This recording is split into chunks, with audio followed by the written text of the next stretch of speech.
In this video, I'm sharing the things you should always pay for in cash on a cruise. Some might surprise you, and some will save you a lot of stress while traveling. Today, it feels like you can swipe a card or tap your phone for almost everything. But when you're cruising, cash is still king in certain situations. Cruises are mostly cashless. You can charge drinks, shopping, and even gratuities to your cruise card. But I always bring cash with me. Over the years, I've learned the hard way why it's important. And today, I'm sharing the things I always pay for in cash, so you can avoid the mistakes I made. Number 1. Cash tip. This might sound obvious, but you really need to bring cash for tips. Sure, cruise ships automatically charge gratuities to your account, but I always carry extra cash. Why? Because nothing beats handing a few bills directly to your main dining room servers or cabin steward when they go above and beyond. It feels personal, it makes their day, and it can even earn you a little VIP treatment. Here's a trick I've learned. I always tip my cabin steward on the very first day. And I've noticed a pattern. When I do this, the service for the rest of the cruise is amazing. Extra towels, extra facial tissues, little touches everywhere. You name it, they go above and beyond. It's like setting the tone for the entire cruise. This extra cash tip I give is on top of the automatic gratuity charged to my account. You don't need to give a lot. I usually give a $20 tip on the first day, and that's usually greatly appreciated. I also keep cash ready for porters at the cruise terminal and tour guides on shore excursions. Make sure you carry small denominations. Having $1 and $5 bills makes tipping quick, easy, and stress-free. A few small bills can make a huge difference in how people remember you and can earn you VIP treatment throughout your cruise. Number 2. Bathrooms. Yes, public bathrooms. In many European countries and some other destinations, you often have to pay a small fee just to use the restroom, especially at tourist attractions and transit hubs. Most of the time, there's a sign posted showing the amount you need to pay to get in, so you'll know what to have ready. Here's an important tip. The fee is usually per person. So, if you're traveling with family, you'll need enough small change for everyone. And keep in mind, you'll need local currency. US dollars usually won't work, so make sure you have the right coins or bills.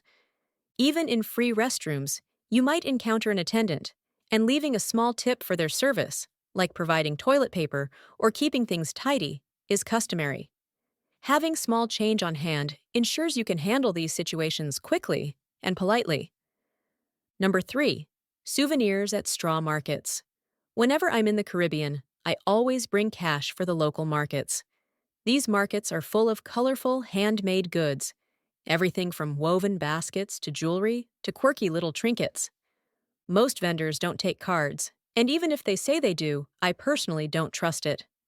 Small, temporary setups are more prone to card skimmers or connectivity issues, and I'd rather not risk a failed transaction when I find something I really love.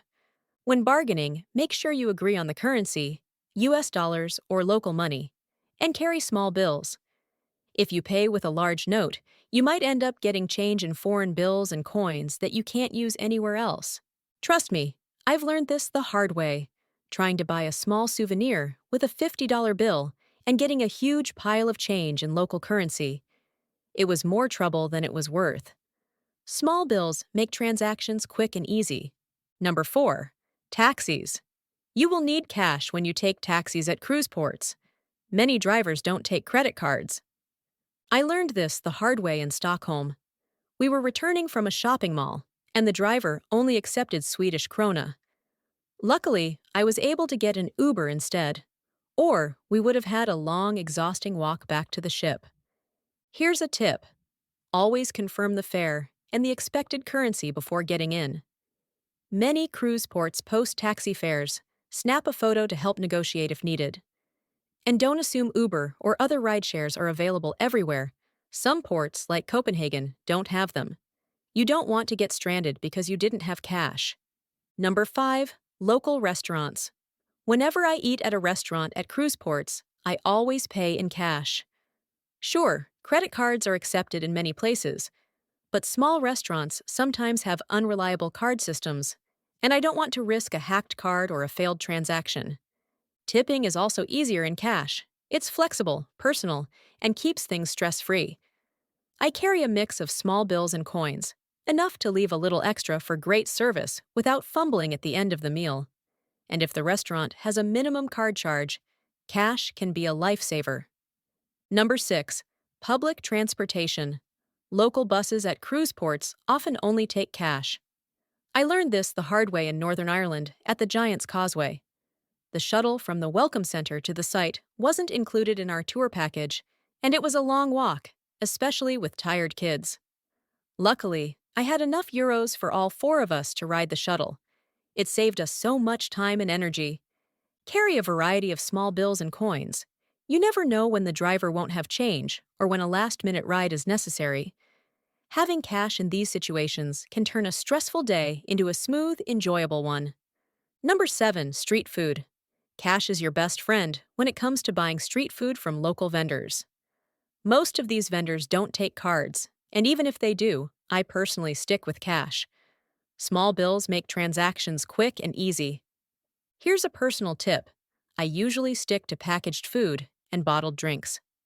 My son has peanut and tree nut allergies, so bringing our own snacks is the safest choice. I also like to bring filled bottled water to the port. It saves money, though I won't lie. It can get a little heavy hauling it around all day.